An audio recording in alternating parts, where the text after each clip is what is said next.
नमस्कार, स्वागत है आपका प्राइम टीवी में और मैं हूं आपके साथ मुस्कान अजमानी। ज्ञानवापी परिसर मामले में सर्वे जारी है। हालांकि सर्वे के खिलाफ मुस्लिम पक्ष सुप्रीम कोर्ट गया था, लेकिन सुप्रीम कोर्ट ने सर्वे पर रोक लगाने से मना कर दिया है।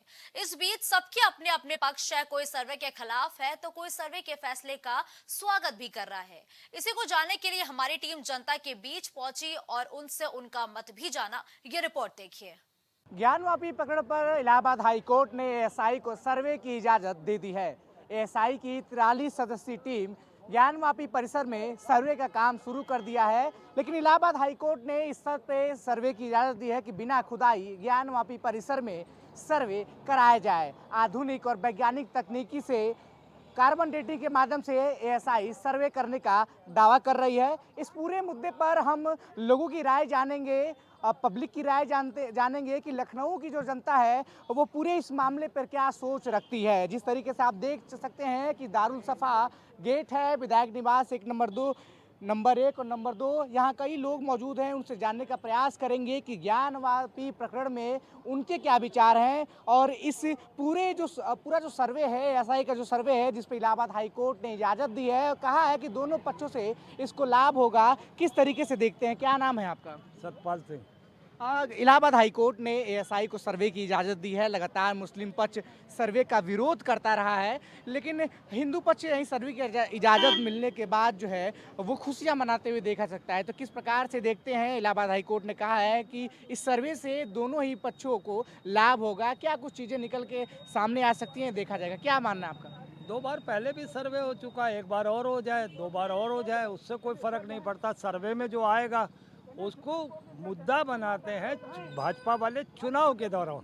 5-5 साल वो खामोश रहते हैं। अब जब चुनाव आ जाता है तो इनको ये सारी बातें याद आ जाती हैं। अभी तक बयान यूसीसी में पड़े हुए थे 2 महीने पहले, 2 महीने पहले, अब इस पे आ गए। पूरे देश में जिस तरीके से सांप्रदायिक दंगे कराने का काम कर रहे हैं वो इनके एजेंडे में है। सरकारें वो कोर्ट अपने काम करती रहती है और हमेशा करती रहेंगी। कोर्ट के काम में राजनीतिक दखल नहीं होना चाहिए। जब एक चीज़ कोर्ट पहुंच चुकी है, आपने शुरुआत की कि ये मंदिर हमें मिलना चाहिए, है ना, ये मस्जिद नहीं, ये मंदिर है, ठीक है, कोर्ट का कार्रवाई चलने दीजिए, एक जजमेंट तक इंतजार करिए। मगर जब राजनीति आती है आप इसे मुद्दा बना लेते हैं, तो ये कहाँ का सिद्धांत है? नहीं, कोर्ट के इस फैसले के बाद जब इलाहाबाद हाई कोर्ट ने स्पष्ट किया कि एएसआई को सर्वे की इजाज़त मिलेगी, इसके बाद तमाम बयान देखे गए। ये बयान देखा गया डिप्टी सीएम केशव मौर्य का। उन्होंने कहा कि शिव भक्तों की जीत हुई है, सर्वे होगा। और इस इजाज़त के पहले अगर बात करें तो मुख्यमंत्री योगी आदित्यनाथ का भी एक बयान सामने आया था कि मीडिया इंटरव्यू में कि तमाम जो मुसलमान साथी हैं उनको सामने आके कहना चाहिए कि भाई साहब गलती हो गई, अब एक बढ़िया समाधान इसका निकालना जाना चाहिए। क्या लगता है आपको, किस प्रकार से देखते हैं इन बयानों को? एक तो वो आप जो उप मुख्यमंत्री की बात करें, मुख्यमंत्री की, मैं दोनों को कह दूं। मैं ये कहता हूं कि जब आपको ये पता है कोर्ट में, फिर आप ये आके कहते हैं वहाँ से त्रिशूल निकला, वहाँ ये निकला और पब्लिक बड़ी खुश है, ये देश की जनता की जीत है। अरे काहे की जीत है? अभी कौन सी जीत आ गई? अभी तो सर्वे चल रहा है। जरा सा सर्वे हो गया, आपने हंगामा शुरू कर दिया, फिर एक बारी फिर सर्वे होगा, फिर हंगामा शुरू हो जाएगा। मगर ये क्या है? ये कोर्ट की प्रक्रिया है, आप कुछ नहीं कर सकते। आप जितना भी दखल अंदाज करेंगे सिर्फ और सिर्फ बेवकूफ़ बनाएंगे जनता को, क्योंकि आपने चुनावी मुद्दा बनाया। आपका क्या मानना है कि ज्ञानवापी मस्जिद है या मंदिर है? आपके क्या विचार है इस पे? नहीं नहीं, मैं क्यों कहूँ? मैं कौन होता हूँ? I am not court. और मैं पार्टी का मेरी कोई पार्टी नहीं, मैं कोई मुख्यमंत्री नहीं हूँ। ये इनके गैर जिम्मेदाराना बयान है मुख्यमंत्री के, क्योंकि जब उधर कोर्ट ने स्टे लगा दिया था तो उसके दूसरे ही दिन इन्होंने कहा कि वहाँ त्रिशूल मिला, ये बोला। ये कितना गैर जिम्मेदाराना है, कानून को हाथ लेने वाला काम बाबा ने किया कि उस तरीके की, जब कोर्ट का काम स्टे हुआ है, अब डेट लगी थी 3-4 तारीख, तो जाहिर सी बात है आज खुला कोर्ट, उसको सर्वे के लिए इजाज़त मिली। मैं ये कह रहा हूँ इसे प्रोपोगंडा सरकारी कहेंगे। जब सरकार को ज़रूरत होती है इस तरीके के वो जनता का इस्तेमाल करती है, ऐसे ही कोर्ट के नाम से जनता को बरगलाती है और कोई काम नहीं। तो इस तरीके से देख सकते हैं तमाम लोग हमारे साथ जुड़े हुए हैं और अपनी अपनी विचार जो है इस पूरे मामले पे प्रकट कर चुके हैं। बाबा जी, क्या नाम है आपका? और ज्ञानवापी जो प्रकट का विवाद है, ये एसआई को सर्वे की इजाज़त मिल चुकी है, किस प्रकार से आप देखते हैं इस चीज़ों को? लगातार मुख्यमंत्री का बयान लगातार सामने आया है, डिप्टी सीएम ने एक ट्वीट करके कहा था कि ये शिव भक्तों की जीत है। आखिरकार इलाहाबाद हाईकोर्ट ने कहा है कि इस सर्वे के माध्यम से जो दोनों पक्ष हैं, हिंदू पक्ष और मुस्लिम पक्ष, दोनों को ही लाभ मिलेगा। क्या लगता है आपको? देखिए, ऐसा है कि ज्ञानवापी मंदिर के मसले में सारस्वत सत्य है कि हिंदुस्तान, भारतवर्ष ये हिंदुओं का था, ऋषि मुनियों का देश था। यहाँ सर्वप्रथम सनातन धर्म का अनुयायी यहाँ हुए और यहाँ मंदिर रहा करती थी, चारों तरफ मंदिर ही थी, हर जगह मंदिर थी। ये मस्जिद बाद में आई है। मस्जिद जहाँ भी बना, इसको मस्जिद ज्ञानवापी को तो मस्जिद का नाम ही नहीं लेना, इसलिए कि वहाँ पर तो जो प्रकरण अभी भी मिल गए, शिवलिंग मिला वहाँ दीवारों पर। नहीं, उस शिवलिंग को जो है मुस्लिम पक्ष कह रहा है कि वो वजूखाना है, जबरदस्ती उसको शिवलिंग बताया जा रहा है। ऐसा नहीं है, ऐसा नहीं है कि हम आपको कहते हैं कि आप लड़की हो तो आप मान लो कि नहीं आप लड़की हो, ये ऐसा तो नहीं हो सकता। हाँ, वो जो शिवलिंग है और वहाँ जो दीवारों में त्रिशूल दिखाई दे रहे हैं, भगवान की मूर्तियाँ दिखाई दे रहे हैं, कोई आदमी रखने नहीं गया था, वो कब्जा की हुई। आपने देखा है दीवारों पर त्रिशूल? हाँ, मैं गया हूँ, मैं तो बनारस अक्सर जाता रहता हूँ, मैंने अपनी आंखों से भी देखा है। वहाँ सारी चीज चिल्ला कर हिंदू मंदिर है। लेकिन मुस्लिम पक्ष के द्वारा ये कहा जा रहा है कि 600 साल से अधिक समय से लोग वहाँ नमाज पढ़ते आ रहे हैं, इबादत करते आ रहे हैं, उनकी इबादत करने की जगह है। तो ये जो चुनावी चीज़ें हैं, इसको लेकर जोड़ के मुस्लिम पक्ष ये बात कर रहा है कि राम मंदिर को जिस तरीके से राम मंदिर के मामले में बाबरी मस्जिद को शहीद किया गया, इसके बाद सभी मुसलमानों की जो इबादत खाने हैं उस पर जो है एक अलग तरीके से कार्रवाई चल रही है। किस प्रकार से आप देखते हैं? अच्छा, आप बताओ भाई, पूरे विश्व में, पूरे पृथ्वी पर भगवान किसको मुस्लिम पैदा करता है? भगवान सबको हिंदू पैदा करता है, उसके बाद आकर के आदमी मुस्लिम बन जाए, चाहे जो बन जाए अलग बात है, लेकिन भगवान जब पैदा करता है तो वो हिंदू ही पैदा करता है। गलत तो नहीं बोल रहा हूँ? तो उसके बाद आकर के अगर कोई आदमी बदल ले, धर्म परिवर्तन कर ले कि नहीं हम आपसे दूरी रहेंगे, सके भाई भाई में नहीं पड़ रही है, देखिए अलग बातें हैं, लेकिन भगवान सबको हिंदू करके भेजता है, सबको भगवान एक होते हैं और दूसरा कोई नहीं होता है। बाकी जो है राम मंदिर भी यही हुआ, वो सब कह रहे थे हमारी मस्जिद है, लेकिन पूरी जब जांच हुई, पूरा खुदाई हुआ तो केवल भगवान के ही तथ्य मिले। उसी प्रकार से इसमें भी यही होगा, क्योंकि ये हिंदुओं का देश है, ये आर्यावर्त है, यहाँ केवल हिंदू निवास किए हैं। तो सिर्फ हिंदू ही रहेंगे यहाँ पे और किसी धर्म जाति समुदाय रहने की इजाजत नहीं है? हर जाति लोग रहेंगे। तो रहेंगे तो इबादत करेंगे, उनके लिए इबादत गाह भी होगी, तमाम चीजें वो होंगी। अपना बनाएं, वो अपना आप जैसे आप पढ़ोगे तो आपकी पढ़ाई हमको काम नहीं देगी, हमको पढ़ना पड़ेगा। तो अगर अपना घर बनाना है, हमको उस घर में रहना है तो हमको बनाना पड़ेगा। हम आपका घर कब्जा करके बना लें, 4 दिन में आपके बेटे भी जब सयान होंगे तो हम लोग लाठी डाल देंगे कि तो मेरा मकान है। तो यही हो रहा है, समझा सर? जब जब जब जब जब जो है इस्लाम यहाँ हावी हुआ भारत में, जब सारी मंदिरें, बहुत मंदिरें तोड़ी गई, मंदिर तोड़ करके गुम्बद बना दिया, मंदिर तोड़ के गुम्बद बना दिया। तो बात जो है धार्मिक राजा आया है अपने उत्तर प्रदेश में, वो सब कर रहा है, धार्मिक राजा भारतवर्ष में आया है। ये बताइए कि आप कह रहे हैं कि ये मुस्लिम आक्रांता आए, यहाँ मंदिरों को विध्वंस किया और उन्होंने मस्जिदें बना दी। 1000-1500 साल पहले किसी ने कोई गलती की, 1500 साल बाद जो है किसी और समुदाय को इस तरीके से ये कहना कि ये हमारी मंदिर है, हम यहाँ सर्वे करेंगे, यहाँ से त्रिशूल मिला है, तमाम तरीके की चीज़ें जो हैं हिंदू पक्ष ने ऐसी कही। क्या 1000 साल पहले की गलतियों को किसी और पे थोपना जायज़ है? नहीं, कहाँ थोका जा रहा है, थोपा नहीं जा रहा, जो अपना है उसको लिया जा रहा है, बस हो गया। अगर हमारा है तो हम ले लेंगे, अगर आपका मस्जिद तो हम दे देंगे। अच्छा ठीक है। बौद्ध भिक्षु भी इस मामले में अब कूद पड़े हैं। उन्होंने कहा कि बद्रीनाथ में और ज्ञानवापी में जो मंदिर मस्जिद की लड़ाई हो रही है, कहीं ना कहीं बद्रीनाथ को बौद्ध मठ बता रहे हैं। तो क्या अगर ऐसा निकल के आएगा तो हिंदू खुद आगे आके उसको बौद्ध मठ में स्वीकार करेगा? देखिए भाई, मैंने बताया कि सबसे पहले सनातन आया था और सनातन धर्म के अनुयायी आज भी बहुसंख्यक हैं। सनातन के बाद उसी में से हमारा भाई नाखुश हुआ तो बौद्ध धर्म अपना लिया, हमारा भाई नाखुश हुआ तो पता चली कि मुस्लिम बन गया, ईसाई बन गया।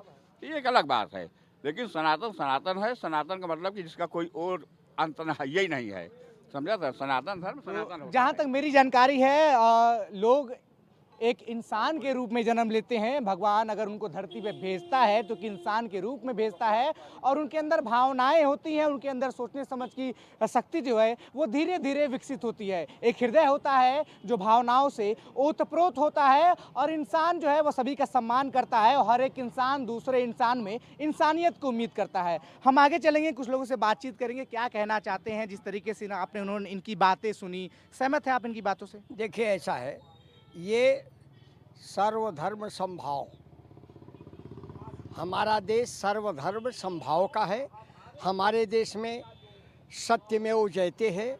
हमारे देश में बहुत कुछ है। इस देश ने एक कड़ी दी है, चाहे वो हिंदू हो। कभी नारा लगता था हिंदू मुस्लिम सिख ईसाई आपस में हैं भाई भाई, ये कभी नारा लगता था।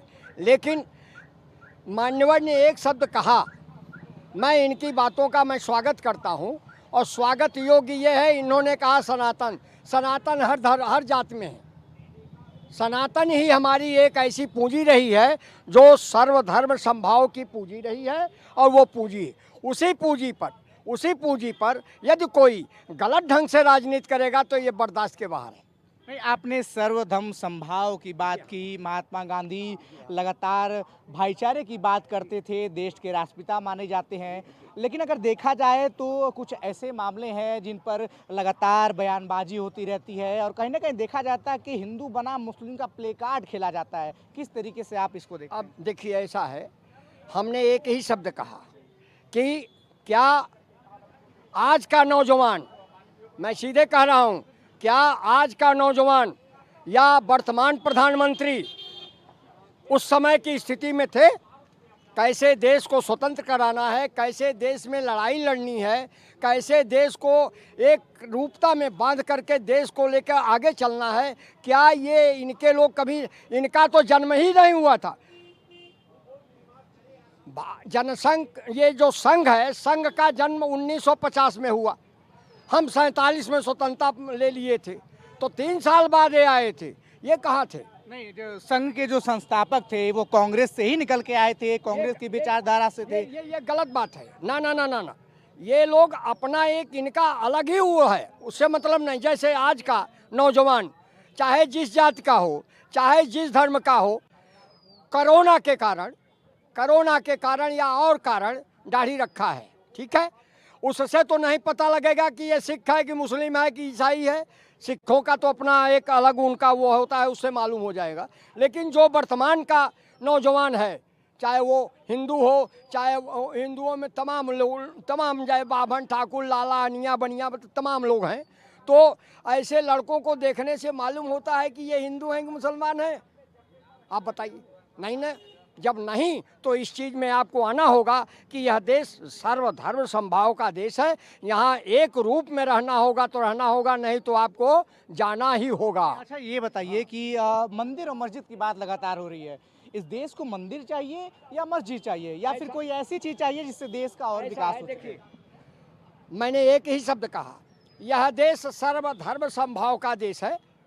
इसमें सबको पूजा अर्चना करने का अधिकार है। कोई घंटी बजा के करता है, कोई शंख बजा के करता है, कोई अपना और स्तर से करता है, लेकिन करता है। तो इबादत, देखिए इबादत इश्क है, इबादत इश्क है। रोता है क्या? आगे आगे देखिए होता है क्या? ये रो रहे हैं, 9 साल ये रोए हैं, अभी और रोएंगे। ये तमाम तरह की राजनीति करके, कहीं दंगा फसाद करके, कहीं झगड़ा फसाद करके, कहीं ईडी चला करके, कहीं गिरफ्तारी करा करके, मैं हमको करने में कोई हिचक नहीं है बेटा। 17 महीने 10 दिन इमरजेंसी जेल में रहा हूँ। 17 महीने 10 दिन इमरजेंसी जेल में रहा हूँ। और इमरजेंसी में इंदिरा गांधी मुर्दा बात कहने पर यदि 20,000 रुपया महीना मिल रहा है तो क्या नरेंद्र मोदी मुर्दाबाद कहूँ तो नहीं मिलेगा? ये कहाँ का न्याय? तो ये चाचा जो हैं वो जेपी आंदोलन के समय जेल में रहे थे और क्या खूब इन्होंने बात कही कि किस तरीके से सर्वधर्म समभाव का ये देश है और इबादत इश्क की तरह होता है। आगे देखिए क्या होता है। तो आगे चलेंगे, कुछ लोगों से बातचीत करेंगे, जानने की कोशिश करेंगे इस देश को मंदिर की जरूरत है या मस्जिद की जरूरत है, आप बताइए। हम ये एक बात हमको साहब आप लोगों के सवाल पर बड़ी तरस आती है कि हिंदुस्तान में मंदिर और मस्जिद पर क्यों चर्चा करते हैं। मंदिर और मस्जिद व्यक्ति की स्वतंत्रता है। मंदिर और मस्जिद धर्म की को व्यक्ति निर्धारित करता है कि वो मंदिर में पूजा करेगा या घर में पूजा करेगा। कोई नमाज घर में पढ़ेगा कि वो मस्जिद में पढ़ेगा। यहाँ तो कोई मंदिर मस्जिद का मसला नहीं है। यहाँ हकीकत तो ये है कि मंदिर और मस्जिद के पर्दा के पीछे कुछ नापाक शक्तियों का भविष्य पल रहा है। उसी पर्दे के पीछे वो अपना भविष्य को सुरक्षित रखना चाहती है। धर्म की बात आपने पहले कही है तो धर्म के पैरे को जरा हम पूरा कर लें, इसके बाद हम और मुद्दे पर आते हैं। सबसे बड़ी बात है कि धर्म का जो मैंने परिभाषा आपको बताया, ये धर्म का परिभाषा निरंतर चुनाव में ही आता है। कभी ज्ञानवापी आ जाता है, कभी मथुरा आ जाता है, कभी काशी आ जाता है। आखिर क्यों, क्या जरूरत पड़ी? जरूरत इस बात के लिए पड़ी है आपको कि अब आपको मैदान जंग में उतरना है और 10 साल में आपने बच्चों की तरह शासन प्रणाली का संचालन किया है। एक गैर जिम्मेवार व्यक्ति जैसा शासन का संचालन किया है। मुझे लगता है कि पूरे देश के अंदर कहीं सरकार नाम की चीज नहीं है। कहीं मणिपुर जल रहा है, कहीं हरियाणा जल रहा है, कहीं बिहार जल रहा है, कहीं बंगाल जल रहा है। आखिर ये हो क्या रहा है? सवाल इस बात का है कि भाई अब तक तो हम धर्म पर बात कर रहे हैं, यहाँ बेरोजगारी पर कब बात करेंगे? यहाँ किसानों की आत्महत्या पर कब बात करेंगे? यहाँ हॉस्पिटल का अभाव पर कब बात करेंगे? यहाँ हमारी बहनों का रेप हो रहा है, उस पर कब बात होगी? यहाँ सड़कों की दुर्दशा पर कब बात होगी? यहाँ भारत में सद्भाव की कब बात करेंगे? भारत की एकता पर कब बात करोगे? कब तक मंदिर और मस्जिद की आड़ में छुपे रहोगे? सवाल इस बात का है भाई साहब कि 2024 एनडीए एंटी देश का फैसला जा रहा है। अब चूंकि भारतीय जनता पार्टी के शतरंज के माहिरों को मैं आज बता देना चाहता हूं कि ये फेसबुक और आपके फर्जी ट्विटर से ये देश की जनता फैसला नहीं करती। ये देश की जनता कितने प्रधानमंत्री और मुख्यमंत्री को उतार करके इसी सड़क में दफना दिया है। और आप सतर्क हो जाएं। आप जहां से आए हैं बस आपके लिए वो जगह खाली करा दी गई है। आप अपने जगह पर जाकर विराजमान हो जाइए। 10 साल में इस देश को आपने 40 साल पीछे किया है। 2 साल मैंने 400 का सिलेंडर आज 1400 में बेचवा रहे हैं। जो दवाई हमको 10 रुपया में मिलती थी वो दवाई 60 रुपया में बिक रही है। जो हमारे बच्चे इस कॉलेज में फीस 200 में पढ़ते थे आज वो 2000 रुपये में पढ़े। ये कब बात करेंगे शिक्षा का? ये कब बात करेंगे नौजवानों का बेरोजगारी का? कब बात करेंगे 15 लाख खाते में देने का? कब बात करेंगे महिला सशक्तिकरण का? कब रोजगार मुक्त का बात करेंगे? अब आप घिर चुके हैं। आपको अब कोई दुनिया की ताकत बचा नहीं सकती। 2024 आपका अंतिम पॉलिटिकल सफर का लक्ष्य है। ये भारत की जनता ने निर्धारित कर दिया है कि 2024 में जहां से मैं लाया हूं आपको, दिल्ली में हस्तिनापुर में विराजमान किया हूं, वहीं से मैं आपको गुजरात में बैक हिंदुस्तान की जनता कर रही है। अब इनके सारे मीडिया, सारे ट्विटर, जितने फर्जी कंपनियां वो लगी है, लेकिन तेरा दिल तो है सनम यासना, तुझे क्या मिलेगा नमाज में। जय हिंद। इस तरह से आपने देखा कि ये जो हमसे बातचीत कर रहे थे वो भारतीय जनता पार्टी के शासन से काफ़ी त्रस्त नजर आ रहे थे। हम और लोगों से बातचीत करने की कोशिश करेंगे। जिस तरीके से आपने देखा कि एएसआई की सर्वे की इजाज़त जो इलाहाबाद हाई कोर्ट ने दे दी है और सर्वे के बाद जो है एएसआई एक रिपोर्ट सौंपेगी, उसके आधार पर तय होगा कि ये मंदिर है या मस्जिद है। लेकिन सबसे बड़ी बात कि कोर्ट का मामला है, कोर्ट तय करेगा, तमाम जांच एजेंसियां लगी हुई हैं, लेकिन इसके बाद बयानबाजी भी इस मुद्दे पे हो रही है। अगर देखा जाए तो मुख्यमंत्री का एक इंटरव्यू है जिसमें उन्होंने साफ तौर पे कहा कि वो सर्वविदित है कि वहाँ पे मंदिर है। इसके बाद तमाम अन्य लोगों ने भी अपने अपने तरीके से बयान दे के इस मामले को और भी तूल दे दिया है। तो क्या जनता क्या रुख रखती है इस पूरे मुद्दे पे? देखिए, ज्ञानवापी का जो मामला है और बीजेपी के मुख्यमंत्री का मामला है, दो अलग अलग बातें हैं। ज्ञानवापी या वहाँ जो भी मस्जिद कही जा रही है, वो निर्णय कोर्ट को करने दिया जाए। कोर्ट उसका निर्णय करने के लिए सक्षम है। जो करेगी वो देखा जाएगा। एसआई का जो सर्वे होगा आएगा, वो भी देखा जाएगा, उसी के आधार पर निर्णय होगा। बाकी भारतीय जनता पार्टी बयानवीरों की पार्टी है। वो लोग गुंडागर्दी से बात करना चाहते हैं और गुंडागर्दी से सारी देश के नागरिक को हाँकना चाहते हैं। वो जहाँ चाहें वहाँ मंदिर बना लें।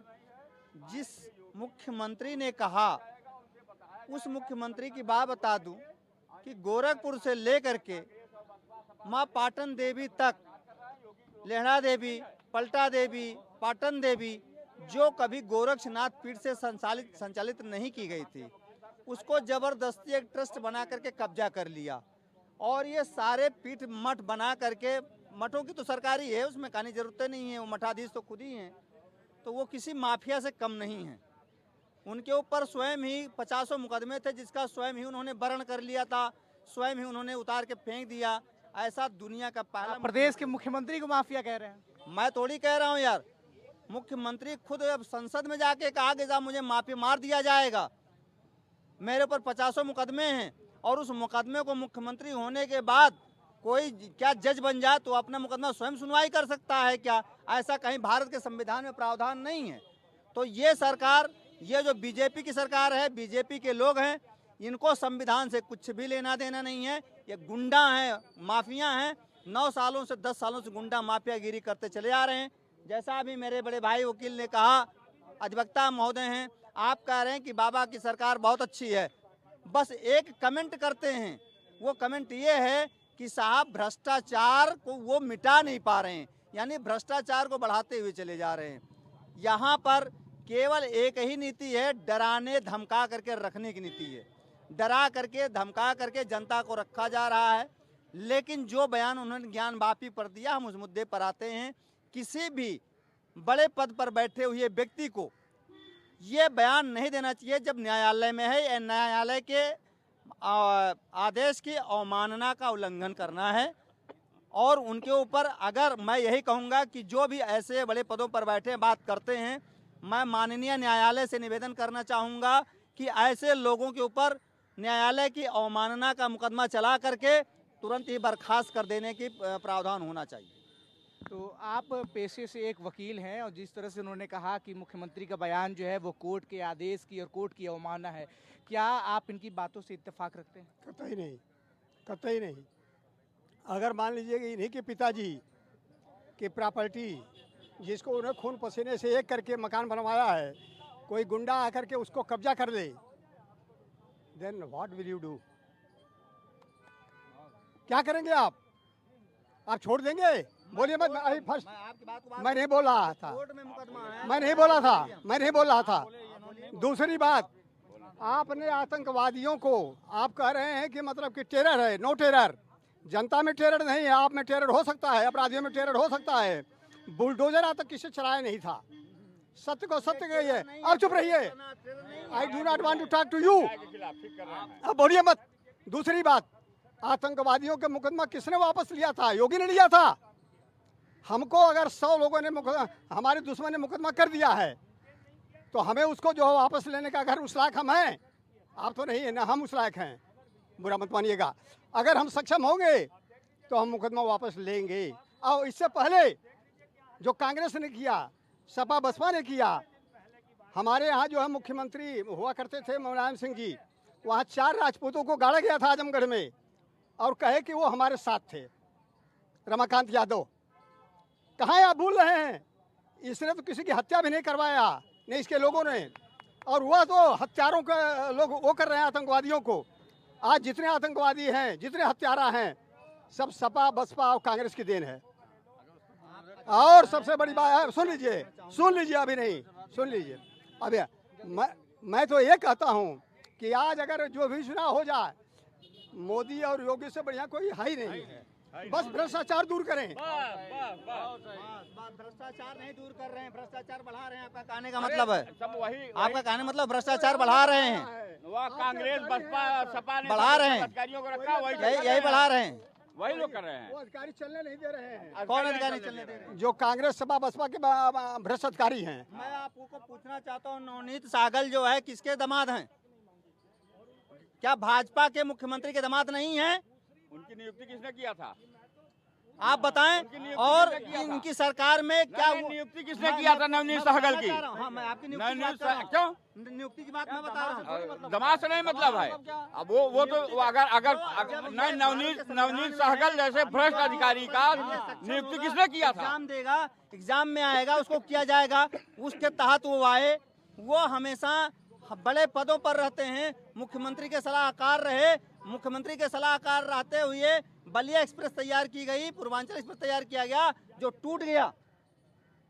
वहां पर चलने मात्र से चल टूट गया। वो सब एक मिनट वो सब जांच का विषय है। वो सब जांच का विषय है। आज जितने अधिकारी हैं सब जो है इनके नियुक्त किए हुए एक भी नहीं है, सब पुराने अधिकारी हैं और सब भ्रष्टाचार में लिप्त हैं। उसको इनको दूर करना है और उसके लिए ये प्रयास करेंगे। दूर होगा ना, जनता इसके लिए सड़क पे आएगी कि भ्रष्टाचार दूर होना चाहिए। इस तरीके से देखा आपने कि लखनऊ की जनता ने बड़े बेबाकी से इस मुद्दे पर हमारे साथ अपनी राय रखी और तमाम अलग अलग लोगों ने अलग अलग विचारों से हमारे सामने अपनी बातों को रखा। कुछ लोगों का कहना है कि इस देश में मंदिर और मस्जिद से ज़्यादा रोजगार की ज़रूरत है, शिक्षा की ज़रूरत है, स्वास्थ्य की ज़रूरत है। आम आदमी जो निचला तबका है अभी भी इन अगर बात करें तो शिक्षा, रोजगार और स्वास्थ्य का मारा फिर रहा है। मंदिर और मस्जिद की चीजें लगी रहेंगी, लेकिन सरकार को इस तरफ भी ध्यान देना चाहिए। वीडियो जर्नलिस्ट विजय के साथ मैं विवेक शाही, प्राइम टीवी, लखनऊ।